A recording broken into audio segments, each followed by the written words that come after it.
എല്ലാവർക്കും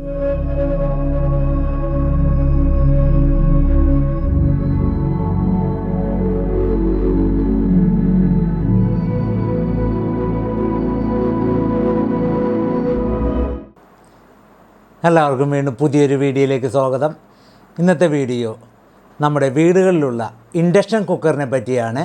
എല്ലാവരും അവസാനം വരെ കാണണമെന്ന് അഭ്യർത്ഥിക്കുന്നു. സാധാരണ നമ്മുടെ വീടുകളിലുള്ള ഇൻഡക്ഷൻ കുക്കർ, അതായത് ഇലക്ട്രിസിറ്റിയിൽ വർക്ക് ചെയ്യുന്ന പഴയ കാലത്തെ ഒരു ഇലക്ട്രിക് അടുപ്പ് എന്നതിന് ഉപരിയായിട്ട് വളരെയധികം എഫിഷ്യൻസിയോടുകൂടി പ്രവർത്തിക്കുന്ന ഒരു ഹീറ്ററാണ് ഇൻഡക്ഷൻ കുക്കർ. അപ്പോൾ ആ ഒരു ഇൻഡക്ഷൻ കുക്കർ പൊതുവെ എല്ലാവരുടെയും വീടുകളിൽ ഉണ്ടായിരിക്കുന്നതാണ്. പക്ഷേ ഈ ഇൻഡക്ഷൻ കുക്കർ അതിന് തകരാറ് സംഭവിച്ചു കഴിഞ്ഞാൽ അത് വാറണ്ടി പീരീഡ് ആണെങ്കിൽ നമ്മളത് നന്നാക്കും, അതല്ലെങ്കിൽ അതിന് ശേഷമാണെങ്കിൽ 1-2 പ്രാവശ്യമൊക്കെ നന്നാക്കും. അപ്പോൾ നിങ്ങൾക്കിത് ബേസിക് ആയിട്ടുള്ള നോളജ്, അതായത് ഇലക്ട്രിക്കലിലോ ഇലക്ട്രോണിക്സിലോ ഉണ്ടെങ്കിൽ ഈ ഒരു ഇൻഡക്ഷൻ കുക്കർ വളരെ നിസ്സാര ചെലവിൽ നിങ്ങൾക്ക് തന്നെ റിപ്പയർ ചെയ്തെടുക്കാവുന്നതാണ്. കുറച്ചുകൂടി വ്യക്തമാക്കി പറഞ്ഞു കഴിഞ്ഞാൽ ഈ ഇൻഡക്ഷൻ കുക്കറിൽ കോയിലിന് ഉപരിയായിട്ട്, അതായത് ഹീറ്റിംഗ് കോയിലിന് ഉപരിയായിട്ട് ഒരു ഇലക്ട്രോണിക് സർക്യൂട്ട് വഴിയാണ് ഈ അടുപ്പ് മികച്ച പ്രവർത്തനം കാഴ്ചവെക്കുന്നത്. അതായത് കറണ്ട് വളരെയധികം കുറച്ചെടുക്കുന്നു, അല്ലെങ്കിൽ വളരെ പെട്ടെന്ന് പാചകം ചെയ്യുന്ന ഭക്ഷണ സാധനങ്ങൾ വേഗം നമുക്ക് ശരിയാക്കി എടുക്കാൻ പറ്റും, അതല്ലെങ്കിൽ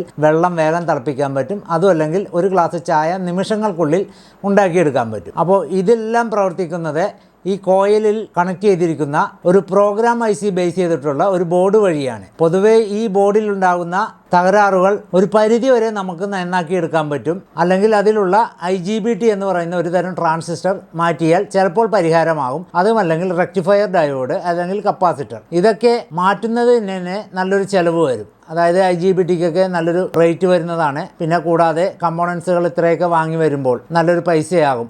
ആ ഒരു പൈസ ഉണ്ടെങ്കിൽ നിങ്ങൾക്ക് നിസ്സാരമായിട്ട് ഇതിൻ്റെ മദർ ബോർഡ് റീപ്ലേസ് ചെയ്താൽ മതിയാവും. ചില കംപ്ലൈൻ്റ് ഒന്നും നമുക്ക് കണ്ടുപിടിക്കാൻ പറ്റില്ല. അതായത് പ്രോഗ്രാം IC എറർ ആയാലോ, അല്ലെങ്കിൽ അതിനോടനുബന്ധിച്ച് വരുന്ന കുറച്ച് ട്രാൻസിസ്റ്ററുകളും ചെറിയ ICകളും ഒക്കെ തകരാറ് സംഭവിച്ചു കഴിഞ്ഞാൽ നമുക്കത് മാറ്റുവാനോ ഇല്ലെങ്കിൽ അത് കണ്ടുപിടിക്കാനോ എളുപ്പമല്ല. പ്രധാനമായിട്ടും പറയുകയാണെങ്കിൽ ഈ പ്രോഗ്രാം ICയുടെ നമ്പർ തന്നെ ഇരാസ് ചെയ്തിട്ടുണ്ടാകും.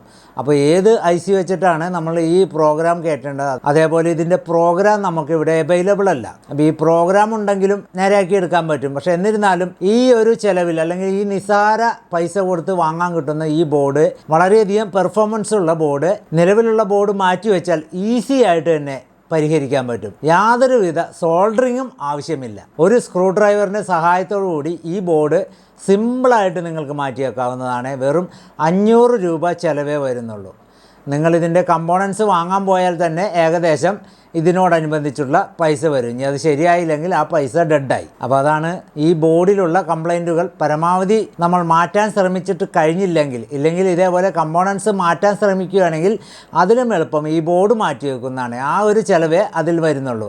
വളരെ ഈസി ആയിട്ട് തന്നെ ഈ ബോർഡ് വർക്ക് ചെയ്യുന്നതാണ്. അതേപോലെ ഇതിന് ലൈഫും കിട്ടുന്നതാണ്. അപ്പോൾ എൻ്റെ വീട്ടിലുള്ള ഇൻഡക്ഷൻ കുക്കർ പല പ്രാവശ്യം ഞാൻ വാറണ്ടി പീരീഡിൽ തന്നെ സർവീസ് ചെയ്യിച്ചിട്ടുണ്ട്. ഇപ്പോൾ കുറച്ച് കഴിയുമ്പോൾ അത് പ്രവർത്തനരഹിതമാവും. അങ്ങനെ വന്ന് ഞാൻ സഹി കെട്ടിട്ട് അത് മാറ്റിവെച്ചു. ആ ഒരു അവസരത്തിലാണ് ഈ ഇൻഡക്ഷൻ കുക്കറിൻ്റെ ബോർഡ് റീപ്ലേസ്മെൻറ്റ്, അതായത് പുതിയ ബോർഡ് ഇവിടെ വരുന്നുണ്ടെന്ന് അറിഞ്ഞത്. അപ്പോൾ ഈ ബോർഡ് ഏകദേശം ചൈന ബേസ്ഡ് ബോർഡാണെങ്കിലും ക്വാളിറ്റിയുള്ള ബോർഡാണ് നമുക്കിവിടെ തരുന്നത്. ആ ഒരു ബോർഡ് റീപ്ലേസ് ചെയ്തപ്പോൾ എൻ്റെ പ്രശ്നം മാറി. അതായത് ഞാൻ ഉപയോഗിച്ചിരുന്ന അടുപ്പ് വളരെ സിമ്പിളായിട്ട് മുമ്പത്തെയിലും കൂടുതൽ പെർഫോമൻസിൽ എനിക്കത് ഉപയോഗിക്കാൻ പറ്റി. അപ്പോൾ നിങ്ങളുടെ കയ്യിലിരിക്കുന്ന ഏത് ബ്രാൻഡ് ആയിക്കൊള്ളട്ടെ, അല്ലെങ്കിൽ ഏത് കമ്പനിയുടെയും ഏത് മോഡലും ആയിക്കൊള്ളട്ടെ, നിങ്ങൾക്ക് ഈ ഒരു ബോർഡ് വാങ്ങി ഇതിൽ ഫിറ്റ് ചെയ്ത് കഴിഞ്ഞാൽ വളരെ സിമ്പിളായിട്ട് തന്നെ നിങ്ങളുടെ ഇൻഡക്ഷൻ കുക്കർ പഴയതുപോലെ ആക്റ്റീവാക്കി എടുക്കാവുന്നതാണ്. അപ്പോൾ ഉദാഹരണം പറഞ്ഞാൽ ഒരു 500 രൂപ മുടക്കി ഈ ഒരു ഇൻഡക്ഷൻ കുക്കർ സർവീസ് ചെയ്ത് നിങ്ങൾക്ക് തന്നെ എടുക്കാൻ കഴിയുമെന്നുണ്ടെങ്കിൽ പുതിയൊരു ഇൻഡക്ഷൻ കുക്കറിനെ കുറിച്ച് നിങ്ങൾക്ക് ആലോചിക്കേണ്ടി വരുന്നില്ല. പുതിയത് ഒരെണ്ണം വാങ്ങുന്നുണ്ടെങ്കിൽ അതിൻ്റെ 2 ഇരട്ടിയിൽ കൂടുതലെങ്കിലും പൈസ കൊടുക്കണം. ആ ഒരു പ്രക്രിയക്ക് മുതിരാതെ ഇങ്ങനെയൊരു സിമ്പിളായിട്ടുള്ള ഈ ഒരു കാര്യം ചെയ്തു കഴിഞ്ഞ് കഴിഞ്ഞാൽ വളരെ എളുപ്പത്തിൽ തന്നെ ഒരു സോൾഡറിങ് അയണോ ഒന്നുമില്ലാതെ തന്നെ, അല്ലെങ്കിൽ മൾട്ടിമീറ്ററിൻ്റെ സഹായമോ ഒന്നുമില്ലാതെ തന്നെ ഒരു സ്ക്രൂ ഡ്രൈവറിൻ്റെ സഹായത്താൽ മാത്രം ഈ ഒരു ജോലി വളരെ എളുപ്പത്തിൽ തന്നെ ചെയ്യാവുന്നതാണ്. പിന്നെ ഇതിൽ പറയാവുന്ന മറ്റൊരു കാര്യം, ഇതിൻ്റെ കൂടെ വരുന്ന മെനു ബോർഡുണ്ട്. അതായത് ഇത് ടച്ച് ചെയ്യുന്ന മൈക്രോ സ്വിച്ചുകൾ അടങ്ങിയ ഒരു കൺട്രോൾ പാനലുണ്ട്. അപ്പോൾ ഈ കൺട്രോൾ പാനൽ ഈ ബോർഡിനൊപ്പം തന്നെ തരുന്നുണ്ട്. ആ കൺട്രോൾ പാനൽ തന്നെ ഉപയോഗിക്കണം. നിലവിലുള്ള കൺട്രോൾ പാനലായിട്ട് മാച്ച് ആവില്ല. അതാണ് ഈ ഒരു കൺട്രോൾ പാനൽ വെക്കണമെന്ന് പറയുന്നത്. നിലവിലുള്ള കൺട്രോൾ പാനൽ നിങ്ങൾ അഴിച്ചു കളയുകയോ അല്ലെങ്കിൽ അത് കട്ട് ചെയ്ത് വയർ മാറ്റിയിടുകയോ ചെയ്യുക. അതിന് പകരം ഇതിൻ്റെ ഒപ്പം കിട്ടുന്ന കൺട്രോൾ പാനൽ ഡിസ്പ്ലേ വരുന്ന ഭാഗം PVC കൊണ്ടുള്ളതാണെങ്കിൽ അല്ലെങ്കിൽ പ്ലാസ്റ്റിക് കൊണ്ടുള്ളതാണെങ്കിൽ അവിടെ ജസ്റ്റ് ഒരു ഹോൾ ഉണ്ടാക്കിയിട്ട് അതിൽ കൂടി ഈ വയർ എടുത്ത് പുതിയ കൺട്രോൾ പാനലിൻ്റെ അടിയിൽ ഡബിൾ സൈഡ് സ്റ്റിക്കറുണ്ട്. ആ സ്റ്റിക്കർ വെച്ചിട്ട് നിങ്ങൾക്ക് ഇതിൽ ഒട്ടിച്ച് വെക്കാവുന്നതാണ്. അതല്ലെങ്കിൽ ഗ്ലൂ ഗണ്ണുള്ള സ്റ്റിക്ക് വെച്ചിട്ട് നിങ്ങൾക്ക് ഇത് പൂർണ്ണമായിട്ടും സീൽ ചെയ്യാവുന്നതാണ്. അപ്പോൾ ഞാൻ ഉപയോഗിച്ചിരിക്കുന്നത് ഡബിൾ സൈഡ് സ്റ്റിക്കറിനേക്കാളും കുറച്ചുകൂടി നല്ലതായിട്ട് ഗ്ലൂ ഗൺ പശയാണ് എനിക്ക് തോന്നിയിട്ടുള്ളത്. അതുകൊണ്ട് എനിക്ക് ഗ്ലൂ ഗൺ പശ വെച്ചിട്ടാണ് കംപ്ലീറ്റ് ആയിട്ട് ഒട്ടിച്ചിരിക്കുന്നത്. അതാകുമ്പോൾ എളുപ്പം വിട്ടുപോകില്ല. ഡബിൾ സൈഡ് സ്റ്റിക്കർ ചിലപ്പോൾ കുറേ നാൾ കഴിയുമ്പോൾ അല്ലെങ്കിൽ അവിടെ ചൂട് കൊണ്ടോ അല്ലെങ്കിൽ തിളച്ച വെള്ളം അതിൻ്റെ അരികത്ത് വീണാൽ അത് പൊളിഞ്ഞു പോകാൻ സാധ്യതയുള്ളൂ. അതുകൊണ്ട് തന്നെ ഈ ഗ്ലൂ ഗൺ സ്റ്റിക്ക് വെച്ചിട്ട് ഒട്ടിക്കുന്നതാണ് നല്ലത്. ഇനിയിപ്പോൾ അതൊന്നും ഇല്ലെങ്കിൽ നിലവിൽ നിങ്ങൾക്ക് ഈ സ്റ്റിക്കർ വെച്ച് തന്നെ വളരെ എളുപ്പത്തിൽ ഈ കാര്യം സാധിക്കാവുന്നതാണ്. അപ്പോൾ ഇതിനെക്കുറിച്ച് എല്ലാവർക്കും അറിയാവുന്നതുകൊണ്ട് കൂടുതലായിട്ടൊന്നും പറയുന്നില്ല. നമുക്ക് നേരെ ഇത് എങ്ങനെയാണ് സർവീസ് ചെയ്ത് വീണ്ടെടുക്കുന്നതിനേക്ക് നോക്കുന്നതിന് മുമ്പായിട്ട് നിങ്ങൾ ഈ ചാനൽ ആദ്യമായിട്ടാണ് കാണുന്നതെങ്കിൽ അല്ലെങ്കിൽ നിങ്ങൾക്ക് ഈ വീഡിയോ ഇഷ്ടമാകുമെങ്കിലോ ഉപകാരപ്രദമാകുമെങ്കിലോ ലൈക്ക് ചെയ്യുകയും ഷെയർ ചെയ്യുകയും സബ്സ്ക്രൈബ് ചെയ്യുകയും കൂടാതെ ഞാനിടുന്ന വ്യത്യസ്തമായിട്ടുള്ള ടെക്നിക്കൽ വീഡിയോകൾ നിങ്ങൾക്ക് ഉടൻ തന്നെ ലഭിക്കുന്നതിനായി താഴെയുള്ള ബെല്ലൈക്കൻ എനേബിൾ ചെയ്യണമെന്നുകൂടി അഭ്യർത്ഥിക്കുന്നു. നമുക്ക് നേരെ വീഡിയോയിലേക്ക് കിടക്കാം. നിങ്ങൾ കാണുന്നതാണ് നമ്മുടെ വീടുകളിലുള്ള ഇൻഡക്ഷൻ കുക്കറിൻ്റെ അകത്തുള്ള മദർ ബോർഡ്. അതായത് ഇൻഡക്ഷൻ കുക്കർ പ്രവർത്തിക്കാതെ വന്നു കഴിഞ്ഞ് കഴിഞ്ഞാൽ അതിൻ്റെ ഹീറ്റിംഗ് കോയിലിന് യാതൊരുവിധ തകരാറും സംഭവിക്കാറില്ല. കാരണം അത് നല്ല കട്ടിയുള്ള കോപ്പർ വയർ ഉപയോഗിച്ചിട്ടുള്ള ഹീറ്റിംഗ് കോയിലായതുകൊണ്ടാണ് ഇതിന് പ്രത്യേകിച്ച് തകരാറൊന്നും സംഭവിക്കാത്തത്. കോമൺ ആയിട്ടും വരുന്നത് അതിൻ്റെ ബോർഡാണ്. പ്രധാനമായിട്ട് എടുത്ത് പറയുകയാണെങ്കിൽ പൊതുവെയുള്ള അടുപ്പിലെല്ലാം യൂസ് ചെയ്യുന്നത് അല്ലെങ്കിൽ ഈ കുക്കറിലൊക്കെ യൂസ് ചെയ്യുന്നത് ചൈന ബേസ്ഡ് ബോർഡായിരിക്കുകയുള്ളൂ. പിന്നെ ഇതൊരു പ്രോഗ്രാം ബേസ്ഡ് IC ആണ്. ഈ IC പൊതുവെ പുറത്തുനിന്ന് വാങ്ങാൻ കിട്ടുന്നതല്ല. അല്ലെങ്കിൽ ആ ICയുടെ നമ്പർ വരെ അതിൽ ഡിലീറ്റ് ചെയ്തിട്ടുണ്ടാവും. നമുക്ക് ശ്രദ്ധിച്ചാൽ കാണാവുന്നതാണ്. അപ്പോൾ അതുകൊണ്ട് നമുക്ക് ഇതിൻ്റെ ബോർഡ് സിമ്പിളായിട്ട് മാറ്റിയെടുക്കാവുന്നതാണ്. അപ്പോൾ ഇതിന് വളരെ നിസ്സാരമായിട്ടുള്ള വിലയേ ഉള്ളൂ. ഇൻഡക്ഷൻ കുക്കറിനെ ബേസ് ചെയ്ത് നോക്കുകയാണെങ്കിൽ വളരെ തുച്ഛമായിട്ടുള്ള ഒരു റേറ്റ് ആയിരിക്കുള്ളൂ. 500 രൂപക്കാണ് ഇത് കിട്ടുന്നത്. ഇതിൻ്റെ പെർഫോമൻസ് ആണെങ്കിൽ ലോങ് ലൈഫ് കിട്ടുന്നതായിട്ടുള്ള ഒരു യൂണിറ്റാണിത്. നമുക്കിതൊന്ന് നോക്കാം. JVH എന്ന ബ്രാൻഡ് നെയിം ഉള്ളതാണ്. Universal intelligent induction cooker board. Universal എന്ന് ഉദ്ദേശിച്ചത് പൊതുവെ ഏത് തരത്തിലുള്ള ഇൻഡക്ഷൻ കുക്കറിൽ വേണമെങ്കിലും യൂസ് ചെയ്യാവുന്നതാണ്. പിന്നെ ഇതിന് പൊതുവെ പറയുന്നത് ജനറൽ മെയിൻ്റനൻസ് ബോർഡ്. അപ്പോൾ മെയിൻ്റനൻസ് ഉദ്ദേശിച്ചിരിക്കുന്നത് റീപ്ലേസ്മെൻ്റ് ആണ്. കാരണം നിങ്ങൾക്കിത് എവിടെ ചെന്ന് കഴിഞ്ഞ് കഴിഞ്ഞാലും ഈ ബോർഡ് ഒന്നില്ലെങ്കിൽ റീപ്ലേസ് ചെയ്ത് തരും, അല്ലെങ്കിൽ പ്രോഗ്രാം IC അവരുടെ കയ്യിലുണ്ടെങ്കിൽ പ്രോഗ്രാം IC മാറ്റിയിട്ട് തരും. പ്രോഗ്രാം എറർ വന്നു കഴിഞ്ഞാലാണ് നിങ്ങൾക്ക് LED ഡിസ്പ്ലേയിൽ ഒരു ഫംഗ്ഷനും മാറ്റാതെ വരുന്നത്, ഇല്ലെങ്കിൽ ഓണായിട്ട് ഏതെങ്കിലും ഒരു ഫംഗ്ഷനിലോട്ട് മാറി മാറി നിൽക്കുന്നത്. അപ്പോൾ ഇതിൻ്റെ ക്യാരക്ടറിസ്റ്റിക്സ് ഇവിടെ എഴുതിയിട്ടുണ്ട്. മാനുവൽ ഓട്ടോമാറ്റിക് ഫംഗ്ഷൻ സെലക്ഷൻ, അപ്പോയിൻമെന്റ് time tune off, support wide power, modular design, easy install, powerful 2100 output in maximum, full featured protection to ensure safety. അപ്പോൾ നമുക്കിതിൽ എടുത്തു പറയാനുള്ളത് ഇത് സിമ്പിളായിട്ട് ഫിറ്റ് ചെയ്യാവുന്ന ഒരു കാര്യമാണെന്ന് മാത്രമല്ല, വെറും ഒരു സ്ക്രൂ ഡ്രൈവർ മാത്രം ഉപയോഗിച്ച് നിങ്ങൾക്കിത് ഈസി ആയിട്ട് ഫിറ്റ് ചെയ്യാൻ സാധിക്കുന്നത് എന്നതാണ് ഇതിൻ്റെ ഒരു പ്രത്യേകത. യാതൊരുവിധ സോൾഡറിങ്ങും ഇല്ല. ഇതിനെക്കുറിച്ച് ബേസിക് ആയിട്ടുള്ള ഒരു നോളജ് ഉള്ള ആൾ എന്തെന്ന് വെച്ച് കഴിഞ്ഞ് കഴിഞ്ഞാൽ ഇത് ഹൈ വോൾട്ടേജ് കടന്നു പോകുന്ന സെക്ഷൻ ആയതുകൊണ്ട്, അല്ലെങ്കിൽ ഹൈ വോൾട്ടേജ് കൈകാര്യം ചെയ്യുന്ന സെക്ഷൻ ആയതുകൊണ്ട് ഇലക്ട്രോണിക്സിലോ ഇലക്ട്രിക്കലിലോ ബേസിക് ആയിട്ടുള്ള നോളജ് ഉള്ളവർ മാത്രം ചെയ്യുക, ഇല്ലെങ്കിൽ അതൊന്ന് പഠിച്ച ശേഷം ചെയ്യുക. കാരണം ബേസിക് ആയിട്ടുള്ള കാര്യങ്ങളെല്ലാം നമുക്ക് യൂട്യൂബ് ചാനലിൽ നോക്കിയാൽ തന്നെ കാണാം. അപ്പോൾ അതൊന്ന് അണ്ടർസ്റ്റാൻഡ് ആക്കിയ ശേഷം മാത്രമേ ഇത് അറിയാത്തവർ ഇത് ചെയ്യാൻ പാടുള്ളൂ. ഇല്ലെങ്കിൽ ഇത് ഹൈ വോൾട്ടേജ് ഷോക്ക് ഏൽക്കാനുള്ള സാധ്യതയുള്ളതുകൊണ്ടാണ് അത് എടുത്തു പറയുന്നത്. എന്നാൽ വളരെ സിമ്പിളായിട്ട് തന്നെ ഇത് മാറ്റിയെടുക്കാം. ഇനി ഇവിടെ കുറച്ച് ഫീച്ചേഴ്സ് ഇവിടെ കൊടുത്തിട്ടുണ്ട്. ഫീച്ചേഴ്സ് എന്ന് പറഞ്ഞാൽ LED indicator, light type, fault code. അതായത് ഇതിൽ വരുന്ന ഫോൾട്ടുകളെല്ലാം ഈ ഇൻഡിക്കേറ്റർ വഴി നമ്മളെ മെൻഷൻ ചെയ്യുവാൻ വേണ്ടിയാണ് കുറച്ച് കാര്യങ്ങൾ ഇവിടെ എഴുതിയിട്ടുണ്ട്. പിന്നെ അറ്റൻഷൻ എഴുതിയിട്ടുണ്ട്. 7 ആംപിയർ ആണ് ഇതിൽ കറണ്ട് മാക്സിമം കൊടുക്കേണ്ടത്. നമ്മളുടെ വൈദ്യുതിയിൽ നിന്നും വരുന്ന 6 ആംപിയർ ആണ്. അപ്പോൾ 7 ആംപിയർ മാക്സ് ആണ്. അതേപോലെ തന്നെ ഇതിൽ ഓർമ്മിപ്പിക്കുന്നത് don't use aluminium wire coil. Aluminium വയറിൻ്റെ കോയിൽ ഒരു കാരണവശാലും ഇതിൽ ഉപയോഗിക്കരുത്, അത് ബേൺ ചെയ്തു പോകുന്നതാണ്. അതുകൊണ്ട് കോപ്പറിൻ്റെ കോയിലാണെന്ന് മാത്രം ഉറപ്പുവരുത്തുക. പൊതുവെ എല്ലാത്തിലും കോപ്പറിൻ്റെ കോയിൽ തന്നെയായിരിക്കാൻ. പിന്നെ ഇതിൽ പ്രധാനമായിട്ടും പറയുന്നത് ഇതിൻ്റെ കൂളിംഗ് ഫാനാണ്. നമ്മുടെ ഒരു പ്രധാന ഭാഗം തന്നെയാണ് ഇതിൻ്റെ ഒരു കൂളിംഗ് ഫാൻ. അപ്പോൾ ഈ കൂളിംഗ് ഫാൻ നിങ്ങൾ ചെക്ക് ചെയ്ത ശേഷം മാത്രമേ ഈ ബോർഡ് കണക്ട് ചെയ്യാൻ പാടുള്ളൂ. എന്തെന്നാൽ കൂളിംഗ് ഫാൻ വർക്ക് ചെയ്യുന്നില്ലെങ്കിൽ ആ കൂളിംഗ് ഫാൻ മാറ്റുക. കൂളിംഗ് ഫാൻ വളരെ നിസ്സാര വിലയ്ക്ക് തന്നെ നമ്മുടെ മാർക്കറ്റിൽ കിട്ടുന്നതാണ്. അപ്പോൾ അതിൻ്റെ വോൾട്ടേജ് 18 വോൾട്ടാണ്. പൊതുവേ നമ്മുടെ ഇൻവെർട്ടറുകളിലൊക്കെ ഉപയോഗിക്കുന്നത് 12 വോൾട്ട് അല്ലെങ്കിൽ 24 വോൾട്ട്, ഇതിനിടയിൽ നിൽക്കുന്ന ഒരു റേഞ്ചാണ് 18 വോൾട്ട്. അപ്പോൾ 18 വോൾട്ടിൻ്റെ ഫാൻ അതിന് സ്ട്രക്ചറൊന്നുമില്ല, അതായത് അതിൻ്റെ ഒരു ലീഫും ചെറിയൊരു ഫിറ്റ് ചെയ്യാനുള്ള സ്റ്റഡും മാത്രമേ ഉള്ളൂ. വളരെ സിമ്പിളായിട്ട് തന്നെ നിങ്ങൾക്ക് അഴിച്ച് റീപ്ലേസ് ചെയ്യാവുന്നതാണ്. അതേപോലെ വളരെ ചുരുങ്ങിയ ചിലവിൽ തന്നെ അത് നിങ്ങൾക്കത് വാങ്ങാൻ പറ്റുന്നതാണ്. ഇപ്പോൾ ഇതിലെഴുതിയിരിക്കുന്ന this product default power is 1500 watt, അതായത് ഫാക്ടറി സെറ്റിംഗ് വരുന്നത് 1500 വാട്ടാണ്.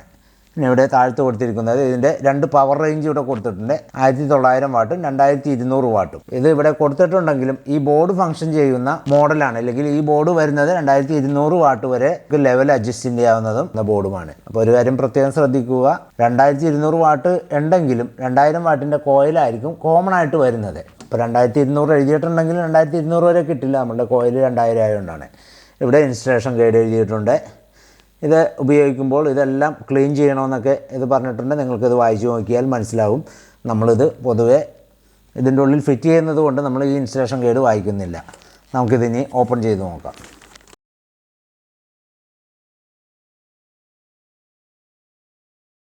ഇതാണ് ഇതിൻ്റെ മദർ ബോർഡ്. അപ്പോൾ ഈ മദർ ബോർഡ് ഇൻഡക്ഷൻ കുക്കർ അഴിച്ചു നോക്കിയാൽ നിങ്ങൾ കാണാവുന്നത് ഈ സെയിം മദർ ബോർഡ് തന്നെയാണ് അതിലിരിക്കുന്നതെന്ന് തോന്നുമെങ്കിലും സ്ട്രക്ചറിൽ ചെറിയൊരു മാറ്റമുണ്ട്. അതായത് ഇതിൻ്റെ കമ്പോണൻസിൽ മാറ്റമുണ്ട്, അതേപോലെ ഇതിൻ്റെ വലിപ്പത്തിൽ ചെറിയൊരു മാറ്റം ഉണ്ടെങ്കിലും ഈ സെയിം അളവൊക്കെ തന്നെയായിരിക്കും അതിലിരിക്കുന്നത്. ഈസി ആയിട്ട് തന്നെ നിങ്ങൾക്കിത് ഫിറ്റ് ചെയ്യാൻ സാധിക്കുന്നതാണ്. ഇതിൻ്റെ ടെക്നോളജി IGBT എന്നൊരു തരം ട്രാൻസിസ്റ്റർ വെച്ചിട്ടുള്ള ടെക്നോളജിയാണ്. പ്രധാനമായിട്ടും ഇവിടെ ഒരു പ്രോഗ്രാം IC ഉണ്ട്, അതേപോലെ ഡ്രൈവ് സെക്ഷനിലൊക്കെ IC ഉണ്ട്. അപ്പോൾ ഈ പ്രോഗ്രാം IC നമുക്കിവിടെ വാങ്ങാൻ കിട്ടുന്നതല്ല, അതേപോലെ ഈ പ്രോഗ്രാം ICയുടെ നമ്പർ വരെ ഇരാസ് ചെയ്ത് കളഞ്ഞിട്ടുണ്ട്. അപ്പോൾ അത് നമുക്ക് മാറ്റിയിട്ടിട്ട് കാര്യമില്ല. കോമൺ ആയിട്ട് ഇതിൽ മാറ്റിയിടാൻ പറ്റുന്നത് ഇതിൻ്റെ പുറകിലുള്ള IGBT ആണ്. അപ്പോൾ IGBT എന്ന് പറയുന്ന ഈ ഒരു തരം വലിയ പവർ ട്രാൻസിസ്റ്റർ പോലെ ഇരിക്കുന്ന ഈ IGBT റെക്ടിഫയർ ഡയോഡ് ഉണ്ട്, ഹൈ ആംബിയറിൻ്റെ. അപ്പോൾ ഈ 2 ഐറ്റവും മാറ്റിയിട്ടിട്ട് വർക്ക് ചെയ്തില്ല എന്നുണ്ടെങ്കിൽ ഈ ഒരു ബോർഡ് പൂർണ്ണമായിട്ടും വെക്കേണ്ടതാണ്. അപ്പോൾ ഈ IGBTയും ഈ റെക്ടിഫയർ ഡയോഡൊക്കെ മാറ്റിയിടാനായിട്ട് ഈ ബോർഡിൻ്റെ ഏകദേശം 3/4 ഭാഗത്തോളം ചിലവ് ചിലപ്പോൾ വരും, രണ്ടും കൂടി മാറ്റിയിട്ട്. അപ്പോൾ എളുപ്പത്തിൽ നിങ്ങൾക്ക് ഈ ഒരു ബോർഡ് മാറ്റുന്നതാണ് നല്ലത്. കാരണം IGBTക്ക് നല്ലൊരു വിലയുള്ളതാണ്. അപ്പോൾ അങ്ങനെ IGBT മാറ്റിയിട്ടിട്ട് വർക്ക് ചെയ്തില്ലെങ്കിൽ നമുക്ക് ആ കാശ് നഷ്ടമായതുകൊണ്ടാണ് ഈ ബോർഡ് തന്നെ റീപ്ലേസ് ചെയ്യാൻ പറയുന്നത്. അപ്പോൾ അധികം പണിയൊന്നും എടുക്കേണ്ട, സോൾഡറിംഗ് ഒന്നും വേണ്ട. ഇതാണ് ഇതിൻ്റെ പ്രധാനമായിട്ടുള്ള കൺട്രോൾ പാനൽ. ഇപ്പോൾ കൺട്രോൾ പാനൽ ഇതൊരു പ്ലാസ്റ്റിക്കാണ്, ഒരു പ്ലാസ്റ്റിക് ബോഡിയിൽ നിർമ്മിച്ചിട്ടുള്ള ഒരു ബോക്സ് പോലെയുള്ളതിൽ ഇതിൻ്റെ ടോപ്പും സാധാരണ നിങ്ങളുടെ ഇൻഡക്ഷൻ കുക്കറിലുള്ള പോലെ ഒരു ചെറിയൊരു പ്ലാസ്റ്റിക് മെറ്റീരിയൽ കൊണ്ടാണ് ഇത് നിർമ്മിച്ചിരിക്കുന്നത്. ഇവിടെയാണ് ഇതിൻ്റെ ഡിസ്പ്ലേ ഭാഗം നിങ്ങൾ ഇൻഡക്ഷൻ കുക്കറിൽ ഉള്ളതുപോലെ തന്നെ ഉള്ളതായിരിക്കും. അതല്ലെന്നുണ്ടെങ്കിൽ ചില ഇൻഡക്ഷൻ കുക്കറിൽ ഗ്ലാസ് ടോപ്പാണ് വരുന്നത്, അതായത് ഫെദർ ടച്ച്, അല്ലെങ്കിൽ കൈ കൊണ്ട് ഇങ്ങനെ ടച്ച് ചെയ്യാവുന്നതാണ്. അങ്ങനെ 2 ടൈപ്പ് ഉണ്ട്. അപ്പോൾ ഇതിൽ വരുന്ന ഫീച്ചേഴ്സുകളൊന്ന് നോക്കാം. ഇവിടെ ആദ്യം കാണുന്നത് ഓൺ ഓഫ് സ്വിച്ചാണ്, അതായത് പവർ സ്വിച്ചാണ്. അടുത്തത് ഫംഗ്ഷൻ സ്വിച്ചാണ്. അതിനടുത്തത് ടൈം പ്രീസെറ്റ്. മുകളിൽ 2 പ്ലസ് മൈനസ് കാണാം. ഇത് വാല്യൂ അങ്ങോട്ടും ഇങ്ങോട്ടും ചേഞ്ച് ചെയ്യാനുള്ളതാണ്. ഇത് ഓൺ ചെയ്യുമ്പോൾ തന്നെ ഇതിൽ ഈ ഡിസ്പ്ലേയിൽ 4 ഡിജിറ്റാണ് ഉള്ളത്. 4 ഡിജിറ്റലിലും സെൻറ്ററിൽ ഓരോ മൈനസ് ബാർ പോലെ ഓണായി വരും. അതായത് ഈ പവർ സെൻസ് ചെയ്ത് വന്നിട്ടുണ്ടാവും. നമ്മൾ ഈ ബട്ടണിൽ പ്രസ് ചെയ്യുമ്പോൾ ഇതിൻ്റെ ഫംഗ്ഷൻ എല്ലാം ഓണായി വരും. അപ്പോൾ ഇവിടെ ഫംഗ്ഷൻ എന്ന് കൊടുത്തിരിക്കുന്നത് ഇവിടെ 4 ഫംഗ്ഷനുണ്ട്. Boil water, soup, stir fry, hot pot. ആ ഫംഗ്ഷനിൽ നിങ്ങൾക്ക് ഏത് വേണമെങ്കിലും ഇടാം. വെള്ളം തിളപ്പിക്കാനാണെങ്കിൽ ബോയിൽ വാട്ടർ, ഫ്രൈ ചെയ്യുകയാണെങ്കിൽ ഫ്രൈയിൽ, സോപ്പിലാണെങ്കിൽ സോപ്പ്, ഹോട്ട് പോട്ട് പാത്രങ്ങളിലൊക്കെ ആണെങ്കിൽ അത് അങ്ങനെ നിങ്ങൾക്ക് ഇഷ്ടമുള്ള രീതിയിൽ ചെയ്യാം. അതല്ലാന്നുണ്ടെങ്കിൽ ടൈം പ്രീസെറ്റ്, അതായത് സമയം നിങ്ങൾക്ക് കാൽക്കുലേറ്റ് ചെയ്യാം. കുറച്ച് വെള്ളം എടുത്ത് തിളപ്പിക്കുന്ന എത്ര സമയം വേണമെങ്കിൽ ആ സമയം നിങ്ങൾക്ക് ഇതിൽ വെച്ചിട്ട് അപ്പ് ഡൗൺ ബട്ടൺ അടിച്ചിട്ട് എത്ര മിനിറ്റ് വേണം, ഇല്ലെങ്കിൽ 10 മിനിറ്റ് ആണെങ്കിൽ 10 മിനിറ്റ്, 5 മിനിറ്റ് ആണെങ്കിൽ 5 മിനിറ്റ്, 2 മിനിറ്റ് ആണെങ്കിൽ 2 മിനിറ്റ്, അത് വെച്ച് സെലക്ട് ചെയ്യാവുന്നതാണ്. വളരെ ഫാസ്റ്റായിട്ട് വരുന്നതുകൊണ്ട് അധികം ടൈം ആവശ്യമില്ല. പിന്നെ ഇതിൻ്റെ പുറകിലാണ് ഇതിൻ്റെ കണക്ഷൻ വരുന്നത്. ഇതിൻ്റെ പുറകിൽ ഇതേപോലെ ഡബിൾ സൈഡ് സ്റ്റിക്കർ ഇട്ടിട്ടുണ്ട്. ഈ സ്റ്റിക്കർ പൊളിച്ചു കളഞ്ഞിട്ട് ഇൻഡക്ഷൻ കുക്കറിൻ്റെ കൺട്രോൾ പാനലിൽ വരുന്ന ഭാഗത്ത് ഇങ്ങനെ ഒട്ടിക്കാവുന്നതാണ്. അതേപോലെ ഈ വയർ, അതായത് ഈ കണക്ഷൻ വയർ ഈ ബോർഡിൻ്റെ ഈ സോക്കറ്റിലാണ് കണക്ട് ചെയ്യുന്നത്. അപ്പോൾ ഈ സോക്കറ്റിലോട്ട് വയർ എടുക്കുന്നതിന് വേണ്ടി നിലവിലുള്ള ഇൻഡക്ഷൻ കുക്കറിൻ്റെ ഈ ഡിസ്പ്ലേയിൽ വരുന്ന ഭാഗം ഹോൾ ഇട്ട ശേഷം, കാരണം ഇത് പ്ലാസ്റ്റിക് ആയതുകൊണ്ട് കത്തി കൊണ്ട് ഒരു ചെറിയ ഹോളോ അല്ലെങ്കിൽ സ്ക്രൂ ഡ്രൈവർ കൊണ്ട് ഒരു അമർത്തിയാൽ അത് പൊട്ടിപ്പോകുന്നതാണ്. എന്നിട്ട് അതിന് ഉള്ളിൽ കൂടി വയറെടുക്കാവുന്നതാണ്. ഇനി ഗ്ലാസ് ടോപ്പ് ആണെങ്കിൽ ഇതിൻ്റെ ക്യാബിനറ്റിൽ ഒരു ചെറിയൊരു ഹോൾ ഇട്ടാൽ മതി, ആ ഹോളിൽ കൂടി വയറെടുക്കാവുന്നതാണ്. നമുക്കിനി ഇൻഡക്ഷൻ കുക്കർ അഴിച്ച് പഴയ ബോർഡ് മാറ്റി ഈ പുതിയ ബോർഡ് ഇൻസ്റ്റാൾ ചെയ്യാം. നമ്മളിപ്പോൾ മദർ ബോർഡ് വെക്കാൻ പോകുന്നത് ഈ ഒരു ഇൻഡക്ഷൻ കുക്കറിലാണ്. ഈ ഇൻഡക്ഷൻ കുക്കറിൻ്റെ ബോർഡ് കംപ്ലൈൻ്റ് ആണ്. അപ്പോൾ നമുക്ക് ഈ ഇൻഡക്ഷൻ കുക്കറിൻ്റെ ബോർഡ് മാറ്റാം. നമുക്കിനി ഇതിൻ്റെ ബാക്ക് സൈഡ് അഴിച്ചിട്ട് ബോർഡ് റീപ്ലേസ് ചെയ്യാം. സാധാരണ ഇത്രയും ഭാഗം മാത്രമേ ഈ ടഫൻഡ് ഗ്ലാസ് ഉണ്ടാവുകയുള്ളൂ. ഇത് ഫുള്ളാണ് ഈ ഗ്ലാസ് ഉപയോഗിച്ചിരിക്കുന്നത്. അതായത് കൺട്രോൾ പാനലൊക്കെ ഇതിൻ്റെ ടച്ച് ചെയ്യാവുന്ന, അല്ലെങ്കിൽ ഈ ഗ്ലാസ്സിൽ ടച്ച് ചെയ്ത് വർക്ക് ചെയ്യിക്കാവുന്ന ഒരു മോഡലാണ്. ഇതിൻ്റെ ഡിസ്പ്ലേ ഈ ഗ്ലാസിൻ്റെ അടിയിൽ തന്നെയാണ്. അപ്പോൾ ഫുൾ ഒറ്റ ഗ്ലാസ് ആയതുകൊണ്ട് പുതിയ ബോർഡ് വെക്കുമ്പോൾ ഇവിടെ ഹോൾ ചെയ്യാൻ പറ്റുന്നതല്ല. എന്നിരുന്നാലും പൊതുവെയുള്ള ഇൻഡക്ഷൻ കുക്കറിലൊക്കെ ഇവിടെ പ്ലാസ്റ്റിക്കിൻ്റെ ടോപ്പ് ആയിരിക്കുള്ളൂ. LED ഡിസ്പ്ലേ വരുന്ന ഭാഗത്ത് ഒരു ഹോൾ ഇട്ടിട്ട് ആ വയർ എടുക്കാവുന്നതാണ്. നമുക്കിനി ഇത് അഴിക്കാം. അപ്പോൾ ഈ ഭാഗത്താണ് ഇതിൻ്റെ കൺട്രോൾ പാനൽ വരുന്നത്. നമുക്ക് ഈ കൺട്രോൾ പാനൽ ഇതിൽ നിന്ന് അഴിച്ച് മാറ്റാം. ഇനി നമുക്ക് ഈ കോയിൽ ആദ്യം ഊരി മാറ്റിയാലേ ഈ ബോർഡ് ഇതിൻ്റെ അടിയിൽ ഫിറ്റ് ചെയ്യാൻ പറ്റുകയുള്ളൂ. കോയിൽ നമുക്ക് അഴിച്ച് മാറ്റാം. 3 സ്ക്രൂ വെച്ചിട്ടാണ് ഈ കോയിൽ ഫിറ്റ് ചെയ്തിരിക്കുന്നത്. ഈ കോയിലിൻ്റെ സെൻറ്റർ ഭാഗത്ത് ഇത് ഒരു സെൻസറുണ്ട്, ഹീറ്റ് സെൻസറാണ് കട്ട് ഓഫ് ചെയ്യാനുള്ളത്. അതിൻ്റെ വയർ നമുക്കിവിടെ ഊരി മാറ്റാം. ഇനി ഈ ബോർഡിലോട്ട് ഈ കോയിലിൻ്റെ വയർ പിടിപ്പിച്ചിരിക്കുന്നത് ഊരിയെടുക്കാം. കോയിൽ നമുക്ക് അഴിച്ച് മാറ്റി വെക്കാം. ഇതാണ് കൂളിംഗ് ഫാൻ. കൂളിംഗ് ഫാൻ ഇതിൽ എഴുതിയിട്ടുണ്ട് 18 വോൾട്ട് VLDC ഫാനാണ്. അപ്പോൾ നമുക്കിതിൻ്റെ വയറും ഇതിൽ നിന്ന് ഊരിയെടുക്കാം. ഇനി നമുക്ക് അഴിക്കാനുള്ളത് മെയിൻസ് വരുന്ന ഭാഗമാണ്. ഇത് മെയിൻസ് വയർ ഇതിൽ നിന്ന് പ്ലഗ് ഊരി മാറ്റാം. ഇനി ബോർഡ് നമുക്ക് സിമ്പിളായിട്ട് അഴിച്ച് മാറ്റാം. ഇതാണ് ബോർഡ്. ഇതാണ് നമ്മളുടെ പുതിയ ബോർഡ്. കാഴ്ചയിൽ രണ്ടും ഒരേപോലെ ഇരിക്കുമെങ്കിലും ചെറിയൊരു വ്യത്യാസങ്ങളും ഉണ്ടാകാൻ സാധ്യതയുണ്ട്. കാരണം ബോർഡിൻ്റെ വലിപ്പവും ഹീറ്റ് സിങ്കിൻ്റെ വലിപ്പവും ഒക്കെ ഉണ്ടാകാൻ സാധ്യതയുണ്ട്. ഇപ്പോൾ ഈ 2 ഹീറ്റ് സിങ്ക് വെച്ച് നോക്കുകയാണെങ്കിൽ ഈ ഹീറ്റ് സിങ്കിനേക്കാളും കുറച്ച് വലിപ്പമുണ്ട്. അപ്പോൾ നമുക്ക് ഇതിൻ്റെ എഫിഷ്യൻസിയും കൂടുതലാണ്. കൂടുതൽ അഴുക്കും പൊടിയുണ്ടെങ്കിൽ ഒന്ന് ക്ലീൻ ചെയ്യുക. അതിനുശേഷം ഈ ഫാൻ ഒന്ന് ടെസ്റ്റ് ചെയ്യുക. ഫാൻ 18 വോൾട്ട് DC കൊടുത്ത് ചെക്ക് ചെയ്യാവുന്നതാണ്. 18 വോൾട്ട് ഇല്ലെങ്കിൽ 12 വോൾട്ട് കൊടുത്തു കഴിഞ്ഞാലും ഇത് വർക്ക് ചെയ്യണ്ടോ ഇല്ല എന്നുള്ളത് അറിയാൻ പറ്റും. അപ്പോൾ ഇത് വർക്ക് ചെയ്തില്ലെങ്കിൽ നിർബന്ധമായിട്ട് ഇത് മാറ്റുക. ഇതാണ് ഇതിൻ്റെ ഒരു പ്രധാന ഭാഗം, അല്ലെങ്കിൽ വളരെ ഇമ്പോർട്ടൻ്റ് ആയിട്ടുള്ള ഒരു സാധനമാണ് ഈ കൂളിംഗ് ഫാൻ. ഇതിൻ്റെ പ്രവർത്തനം എങ്ങനെയാണെന്ന് വെച്ച് കഴിഞ്ഞാൽ, നമ്മൾ ഇൻഡക്ഷൻ കുക്കറൊക്കെ ഓൺ ചെയ്ത് വെള്ളം അല്ലെങ്കിൽ എന്ത് സാധനം കുക്ക് ചെയ്ത് കഴിഞ്ഞ് കഴിഞ്ഞാലും അതിനുശേഷം കൺട്രോൾ പാനലിൽ സ്വിച്ച് ഓഫ് ചെയ്ത ശേഷം മെയിൻ സ്വിച്ച് ഒരു കാരണവശാലും നിങ്ങൾ ഓഫ് ചെയ്യരുത്. കാരണം ഈ കൂളിംഗ് ഫാൻ കറങ്ങിക്കൊണ്ടിരിക്കുകയായിരിക്കുള്ളൂ. ഈ കോയിലിൻ്റെയും ഈ ബോർഡിൻ്റെയും ചൂട് കംപ്ലീറ്റ് ആയിട്ട് റിമൂവ് ചെയ്ത ശേഷം ഇത് ഓട്ടോമാറ്റിക്കായിട്ട് കട്ടാവുന്നതാണ്. ആ ഫാൻ നിന്നതിന് ശേഷം മാത്രമേ ഇതിൻ്റെ മെയിൻ പവർ അല്ലെങ്കിൽ വാൾ സോക്കറ്റിൽ നിന്നുള്ള സ്വിച്ച് ഓഫ് ചെയ്യാൻ പാടുള്ളൂ.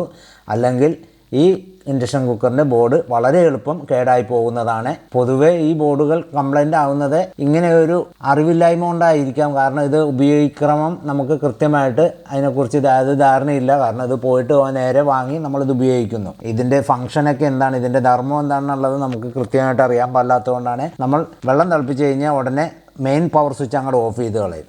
അതല്ലെങ്കിൽ ഇതിൻ്റെ പവർ ഓഫ് ചെയ്തിട്ട് ഉടനെ തന്നെ പവർ സ്വിച്ച് ഓഫ് ചെയ്ത് നമ്മൾ പോവുകയാണ്. കാരണം നമുക്ക് ഇത് തീരുന്നവരെ അല്ലെങ്കിൽ അവിടെ വെയിറ്റ് ചെയ്ത് നിൽക്കാൻ പറ്റില്ല. അല്ലെങ്കിൽ നിങ്ങളിത് വെയിറ്റ് ചെയ്തില്ലെങ്കിലും കുഴപ്പമില്ല, മെയിൻ പവർ പിന്നെ ഓഫ് ചെയ്താൽ മതി. ഇത് സ്റ്റാൻഡ് ബൈ മോഡായിരിക്കുള്ളൂ. ഒരു കാര്യം നിങ്ങൾ പ്രത്യേകം ശ്രദ്ധിക്കേണ്ടത്, എന്ത് പാചകം ചെയ്ത് കഴിഞ്ഞ് കഴിഞ്ഞാലും ഇതിൻ്റെ കൺട്രോൾ പാനൽ ഓഫ് ചെയ്ത ശേഷം വാൾ സോക്കറ്റിൻ്റെ സ്വിച്ച് ഒരു കാരണവശാലും ഓഫ് ചെയ്യരുത്. ഫാൻ നിന്ന ശേഷം മാത്രമേ ഓഫ് ചെയ്യാൻ പാടുള്ളൂ. നമുക്കിനി ഈ ബോർഡ് ഇതിലോട്ട് ഫിറ്റ് ചെയ്യാം.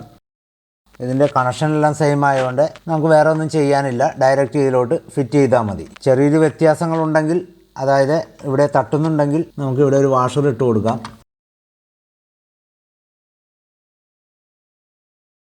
ഇനി നമുക്കിതിൻ്റെ മെയിൻ പവർ കണക്ട് ചെയ്യുന്ന ഭാഗമാണ് ഇവിടെ 250 വോൾട്ട് ഇവിടെ മാർക്ക് ചെയ്തിട്ടുണ്ട്. 250 വോൾട്ട് ഇവിടെ ഫീസ് വരുന്ന ഭാഗം കറണ്ട് വയർ കണക്ട് ചെയ്യുക, അതായത് ഫേസ് വയർ കണക്ട് ചെയ്യുക. ഇതാണ് ഇതിൻ്റെ ഫേസ് വയർ. ഇത് ബ്രൗൺ കളറാണ്. ബ്രൗൺ കളറ് നമുക്ക് പുറത്തുള്ള രാജ്യത്തിൻ്റെ ഒരു കളറാണ് ബ്രൗണ്. അതേപോലെ ന്യൂട്രൽ ലൈൻ അല്ലെങ്കിൽ ബ്ലൂ കളറാണ് വന്നിട്ടുള്ളത്. നമ്മുടെ ഇവിടെ ഇന്ത്യൻ സ്റ്റാൻഡേർഡ് പ്രകാരം ഫേസ് വയർ റെഡും ന്യൂട്രൽ വയർ ബ്ലാക്കുമാണ്, എർത്ത് വയർ ഗ്രീനുമാണ്. ഈ അടപ്പ് പ്രവർത്തിക്കുന്നത് ഈ ഇലക്ട്രോണിക് ബോർഡ് ആയതുകൊണ്ട് ഇത് എർത്തിൻ്റെ ഒരു ആവശ്യം വരുന്നില്ല. കാരണം മെറ്റൽ പാർട്ടൊന്നും ഇല്ലാത്തതുകൊണ്ടാണ് ഇത് എർത്ത് ഇതിൽ കണക്ട് ചെയ്യാത്തത്. പക്ഷേ ഇതിൻ്റെ വാൾ സോക്കറ്റിലോട്ട് വരുന്ന പ്ലഗ് 6 ആംപിയറിൻ്റെ 250 വോൾട്ടിൻ്റെ 3 പിൻ ടോപ്പാണ്. പൊതുവേ കാണുമ്പോൾ നമുക്കിത് എർത്ത് വേണമെന്ന് തോന്നുമെങ്കിലും എർത്തിൻ്റെ ഒരു ആവശ്യം വരുന്നില്ല. എർത്ത് വയർ ഇതിൽ റിമൂവ് ചെയ്തിരിക്കുകയാണ്. ഇനി നമുക്ക് ഈ ഫാനിൻ്റെ വയർ കൊടുക്കാം. ഫാന് ഇവിടെ 2 പോർട്ടുണ്ട്. 2 ഫാൻ ഉണ്ടെങ്കിൽ 2 ഫാൻ കൊടുക്കുക, അല്ലെങ്കിൽ ഒരു ഫാൻ കണക്ട് ചെയ്യുക. ഇനി നമുക്ക് ഈ കോയിൽ ഇതിലോട്ട് ഫിറ്റ് ചെയ്യാം. കോയിൽ ഫിറ്റ് ചെയ്യുമ്പോൾ ഇതിൻ്റെ സെൻസർ വയർ ഇവിടെയാണ് കണക്ട് ചെയ്യേണ്ടത്. അതായത് 3 പോർട്ടാണ്, ഫാൻ 2 പോർട്ടാണ്. ഇതിൻ്റെ കൺട്രോൾ പാനൽ വരുന്നത് 1 2 3 4 5 6 കണക്ഷൻ്റെ പിന്നാണ് വരുന്നത്. അപ്പോൾ ഈ 3 പിന്നുള്ളത് നമുക്ക് ഇതിലോട്ട് കട്ടിംഗ് മാർക്ക് നോക്കി വേണം നിങ്ങളിത് ഇതിലോട്ട് ഇൻസേർട്ട് ചെയ്യാൻ. അതിനുശേഷം നമുക്ക് ഇതിൻ്റെ കണക്ഷനുകൾ കൊടുക്കാം. കണക്ഷൻ കൊടുക്കുന്നത് ഇവിടെ സ്ക്രൂ ഇട്ട് കൊടുക്കാവുന്നതുണ്ട്, ഇത് പ്ലഗ് ചെയ്ത് കൊടുക്കാവുന്നതുണ്ട്. നമുക്കിത് സ്ക്രൂ ഇട്ട് കൊടുക്കുന്നതാണ് കുറച്ച് നല്ലത്, കാരണം സ്ട്രെങ്ത്തിൽ ഇരുന്നോളും. കോയിലിൻ്റെ വയറും മെയിൻ വയറും നന്നായിട്ട് പ്ലഗ് ചെയ്യുക, അല്ലെങ്കിൽ നന്നായിട്ട് ടൈറ്റ് ചെയ്യുക. ഇനി നമുക്കിവിടെ ഉറപ്പിക്കുന്നതിന് മുമ്പായിട്ട് ഈ കൺട്രോൾ പാനലിലോട്ട് വരുന്ന വയറും എടുക്കേണ്ടതാണ്. അപ്പോൾ ഇത് ഗ്ലാസ് ടോപ്പ് ആയതുകൊണ്ട് ഇവിടെ നമുക്ക് ഹോൾ ചെയ്യാൻ പറ്റില്ല. അതിന് പകരം ഈ ഗ്ലാസ് ടോപ്പിൻ്റെ പുറകുവശത്തായിട്ട് ഇതേപോലെ ഒരു ഹോൾ ഇട്ടാൽ മതി. ഈ വയർ നമുക്ക് ഈ ഹോളിൽ കൂടി പുറത്തോട്ട് എടുക്കാം. അതിനുശേഷം ഇതിൻ്റെ കട്ടിങ് നോക്കിയ ശേഷം ഈ 6 പിൻ പോർട്ടിലോട്ട് ഇൻസേർട്ട് ചെയ്താൽ മതിയാവും. ഇത്രയേ ഉള്ളൂ ഇതിൻ്റെ കണക്ഷൻസൊക്കെ. ഇനി നമുക്ക് ഇതിൻ്റെ ഹീറ്റിംഗ് കോയിൽ ഇതിലോട്ട് ഉറപ്പിക്കാം. ഇനി നമുക്ക് ഇതിൻ്റെ ഗ്ലാസ് ടോപ്പ് അടയ്ക്കാം. അപ്പോൾ ഇതിൻ്റെ വയറുകളൊന്നും ഈ കോയിലിൻ്റെ ഭാഗത്ത് വരാതെ പ്രത്യേകം ശ്രദ്ധിക്കുക. ഇനി ഇതിൻ്റെ ഈ ഡബിൾ സൈഡ് സ്റ്റിക്കർ പൊളിച്ചു കളഞ്ഞ ശേഷം ഇതിലോട്ട് ഒട്ടിക്കാവുന്നതാണ്. പൊസിഷൻ സെൻറ്ററെല്ലാം നോക്കി കൃത്യമായിട്ട് തന്നെ ഒട്ടിക്കുക. അപ്പോൾ ഇതിൻ്റെ എല്ലാ വർക്കും കഴിഞ്ഞിട്ടുണ്ട്. ഇനി ഇത് സ്ക്രൂ ഇടുന്നതിന് മുമ്പ് നമുക്കിതൊന്ന് ടെസ്റ്റ് ചെയ്യാം. ഇത് 2000 വാട്ട്സ് കോയിൽ വരുന്നത് കൊണ്ട് സാധാരണ പ്ലഗിലൊന്നും ഇത് കണക്ട് ചെയ്യരുത്. പവർ പ്ലഗിൽ മാത്രമേ ഇത് കണക്ട് ചെയ്യാൻ പാടുള്ളൂ. ഈ പ്ലഗ് കണ്ടു കഴിഞ്ഞാൽ ചെറിയ പ്ലഗ് ആണെങ്കിലും 2000 വാട്ട് ലോഡ് എടുക്കുന്നത് കൊണ്ട് ഇതിൻ്റെ പിന്ന് ചെറിയ സോക്കറ്റിൽ കണക്ട് ചെയ്താൽ ആ പ്ലഗും അതിൻ്റെ വയറും കേടായി പോകാൻ സാധ്യതകളുണ്ട്. പവർ പ്ലഗിൽ മാത്രമേ ഇത് കുത്തുവാൻ പാടുള്ളൂ. ചെറിയ പിന്നാണെന്ന് വിചാരിച്ച് റൂമിലുള്ള ചെറിയ സോക്കറ്റിലൊന്നും ഒരു കാരണവശാലും കണക്ട് ചെയ്യരുത്. പ്രത്യേകം ശ്രദ്ധിക്കുക. 2000 വാട്ട്സ് ഉപയോഗിക്കാവുന്ന പ്ലഗിൽ മാത്രമേ ഇത് കണക്ട് ചെയ്യാൻ പാടുള്ളൂ. നമുക്കിനി ഇത് പവർ ഒന്ന് ഓൺ ചെയ്ത് നോക്കാം. ഇവിടെ ഇപ്പോൾ പവർ ഓണായി വന്നിട്ടുണ്ട്. ഇനി നമുക്ക് ഇതിൻ്റെ സെൻറ്റർ ഭാഗത്തായിട്ട് കുറച്ച് വെള്ളം വെക്കാം. ഞാനിവിടെ ഒരു മഗ്ഗിലാണ് എടുത്തിരിക്കുന്നത്. വെള്ളം വെക്കുമ്പോൾ പ്രത്യേകം ശ്രദ്ധിക്കാനുള്ളത് ഈ വട്ടത്തിനുള്ളിൽ തന്നെ കൃത്യമായിട്ട് വരിക. കുറച്ചിങ്ങനെ മാറിയിരുന്നോ ഇല്ലെങ്കിൽ അലൈൻമെൻറ്റ് തെറ്റായിട്ടൊന്നും വെക്കരുത്. കറക്റ്റ് സെൻറ്ററായിട്ട് തന്നെ വെക്കുക. ചെറിയ പാത്രമാണെങ്കിൽ ഈ വട്ടത്തിനുള്ളിൽ നടുക്ക് തന്നെ വെക്കുക. ഇതിനും കുറച്ച് വലുതാണെങ്കിൽ ഈക്വലായിട്ട് എല്ലാ ഭാഗവും വരുന്ന രീതിയിൽ വേണം വെക്കാൻ. എന്നാലേ നമുക്ക് ഇതിൻ്റെ ഫുൾ എഫിഷ്യൻസി കിട്ടുകയുള്ളൂ. ഇനി നമുക്ക് പവർ സ്വിച്ച് ഓൺ ചെയ്യാം. ഇത് ഓൺ ചെയ്യുമ്പോൾ തന്നെ ഇതിൻ്റെ അകത്തുള്ള കൂളിംഗ് ഫാൻ വർക്ക് ചെയ്യുകയാണ്. അതായത് ഈ ബോർഡിൻ്റെ ഹീറ്റ് സിങ്ക്, അതായത് IGBT സെക്ഷൻ എല്ലാം ചൂടാകും. അതേപോലെ കോയിൽ ചൂടായി വരും. അപ്പോൾ അതിനനുസരിച്ച് ഇതിൻ്റെ ചൂട് വെളിയിലോട്ട് കളയുവാനാണ് ഫാൻ ഓൺ ചെയ്യുമ്പോൾ തന്നെ വർക്ക് ചെയ്യുന്നത്. 2100 വാട്ട് പവറിലാണ് ഇപ്പോൾ ഇത് കൊടുത്തിരിക്കുന്നതെങ്കിലും ഇതിൻ്റെ കോയിൽ 2000 ആണ്. ഡിഫോൾട്ട് സെറ്റിംഗ് ഇതിൻ്റെ മാക്സിമം 2100 വരുന്നത്. ഇവിടെ ഹോട്ട് പോട്ടാണ് ഇപ്പോൾ ഫംഗ്ഷനിൽ വന്നിരിക്കുന്നത്. ഫംഗ്ഷൻ നിങ്ങൾക്ക് മാറ്റാം. ബോയിൽ വാട്ടർ, സോപ്പ്, ഫ്രൈ അതും ഇതൊക്കെ കൊടുക്കാം. അതല്ലെങ്കിൽ ടൈം പ്രീസെറ്റ് കൊടുത്തിട്ട് ഡൗൺ അപ്പ് കൊടുക്കാം. ഇപ്പോൾ ഈ വെള്ളം തിളച്ച് വരുന്നുണ്ട്. ഇത് നൊര വരുന്നത് നിങ്ങൾക്ക് കാണാം. ആവിയും വരുന്നുണ്ട്. ഇപ്പോൾ വെള്ളം നന്നായിട്ട് തിളച്ചിട്ടുണ്ട്. നമുക്കിത് ഓഫ് ചെയ്യാം. ഒരു കാര്യം പ്രത്യേകം ശ്രദ്ധിക്കണമെന്ന് ആദ്യമേ പറഞ്ഞിട്ടുള്ളത്, ഇത് ഓഫ് ചെയ്ത് കഴിഞ്ഞാലും ഇതിൻ്റെ വാൾ സോക്കറ്റിലുള്ള സ്വിച്ച് ഒരു കാരണവശാലും ഓഫ് ചെയ്യരുത്. എന്തുകൊണ്ടെന്നാൽ ഈ ഫാൻ ഇപ്പോഴും വർക്ക് ചെയ്തുകൊണ്ടിരിക്കുകയാണ്. ഇതിൻ്റെ ചൂട് മാറിയതിന് ശേഷം മാത്രമേ ഈ ഫാൻ ഓഫ് ആവുകയുള്ളൂ. കോയിൽ വർക്ക് ചെയ്യുന്നില്ല, സ്റ്റാൻഡ് ബൈ മോഡ് തന്നെ ആയിരിക്കുള്ളൂ. പക്ഷേ ഇതിൻ്റെ ബോർഡിൽ ഈ ഫാൻ വർക്ക് ചെയ്യാനുള്ള വോൾട്ടേജ് കൊടുത്തുകൊണ്ടിരിക്കും. അപ്പോൾ ഈ ഫാൻ 2-3 മിനിറ്റ് വരെ വർക്ക് ചെയ്യും. അതുവരെ നമ്മൾ ഒന്നില്ലെങ്കിൽ വെയിറ്റ് ചെയ്യുക, അല്ലെങ്കിൽ നിങ്ങൾ ഈ പവർ സ്വിച്ച് ഓഫ് ചെയ്ത ശേഷം പോവുക. ഇപ്പോൾ ഈ ഫാൻ വർക്കിംഗ് നിന്നിട്ടുണ്ട്. ഇനി നിങ്ങൾക്ക് ധൈര്യമായിട്ട് തന്നെ ഇതിൻ്റെ മെയിൻ സ്വിച്ച് ഓഫ് ചെയ്യുക. ഇപ്പോൾ ഈ ഗ്ലാസിൻ്റെ ഭാഗം ചൂടായിരിക്കുകയുള്ളൂ. കൈയൊക്കെ തൊട്ട് കഴിഞ്ഞാൽ ചെറിയ ചൂട് അനുഭവപ്പെടും. അതുകൊണ്ട് ഈ ഭാഗത്തോട്ട് കൈ തൊടരുത്.